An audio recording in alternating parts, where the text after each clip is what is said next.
I was 17 when she came. I've been living with my abusive mother for 17 long, painful years. It was around midnight. My mother was already asleep. So when the 3 soft raps at the front door came, it was me who answered. An odd-looking little girl stood there, with cheeks pale and colorless, blonde hair in braided pigtails, pink dress torn a little at the hem, feet bare and turning slightly blue from the cold of winter, and black eyes, fathomless, deep, black eyes. I quickly let her in, thinking of how horridly underdressed she was. It wasn't until later I wondered why she'd not been shivering, or even questioned as to why she was there in the first place. I got her to the living room, wrapping her little form in a thick afghan of my grandmother's knitted. She held it, though it didn't seem to affect her, and I smiled. "What's your name, sweetie?" A long silence passed, in which she stared at me. I was beginning to be discomforted by her black gaze when she parted her lips and spoke in a soft voice.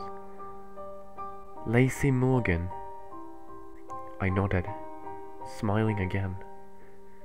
"You can stay here tonight, Lucy," I said, motioning in the couch. She'd curled up in a little ball, black eyes still on me, and I exited the room. That night I slept soundly, not worrying about my mother beating me or the strange little girl on my couch.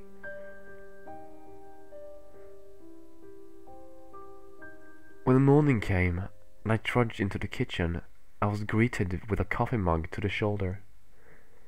I gave a feeble shout of pain, staring at my mother. "What the hell did you do? Why is the dirt on the couch?" she shouted, confusing me greatly. Upon investigating, I found out Lucy had vanished. The only proof she'd been there being some dirt that must have fallen off her dress or feet. I took responsibility, earning myself a strong hit to my cheek, then left for school. While there, I heard something that sent chills through my spine. Lacey Morgan was found dead last night. I passed the day waiting for any more news on the subject, but found none. Upon arriving home, the news was broadcasting a live report on her though. Lacey Morgan, 6 years of age, was reported dead at 7 last night. Her body was located in the backyard, buried there in a pink dress. So far, there's been no sign of a mother, Marisa Morgan, who is suspected to be the killer. Marisa has reportedly abused Lacey multiple times and may be responsible for her death. Suddenly, a picture of Lacey appeared on the screen. She appeared very close to how she'd been when I met her. Blonde hair in braids, pink dress, and pale face. Only her cheeks had color, and her eyes were baby blue. To most this would seem unimportant, but to me it was. She died before arriving at my house. If what the newscaster said was true, died hours before. I tried to play it off, going about my business. I went to bed early so as not to have seen my mother. It was around midnight when I woke to cool fingers stroking the bruise on my cheek. I sighed, leaning in a small hand. "Never again," Lacey whispered. "Never again." Before her hand vanished, not 10 minutes later, I heard my mother screaming. I rushed into a bedroom, and nearly fainting at what I saw. My mom was thrashing wildly on the bed, a small creature having buried its face into her chest. I could hear the song of flesh tearing, and my mother's screaming increased in volume. I wish that I had gotten up. Later on, I tell myself I hadn't, but I had.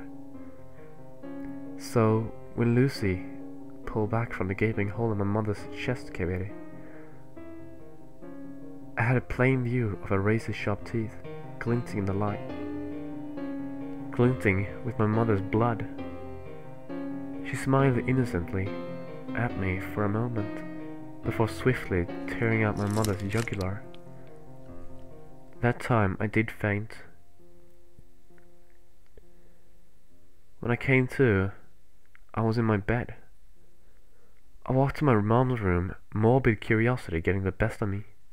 Upon opening the door, I found the room empty.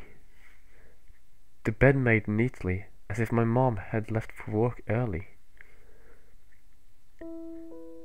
The only oddities were the dirty child footprints and the open window showing that Lucy had in fact visited.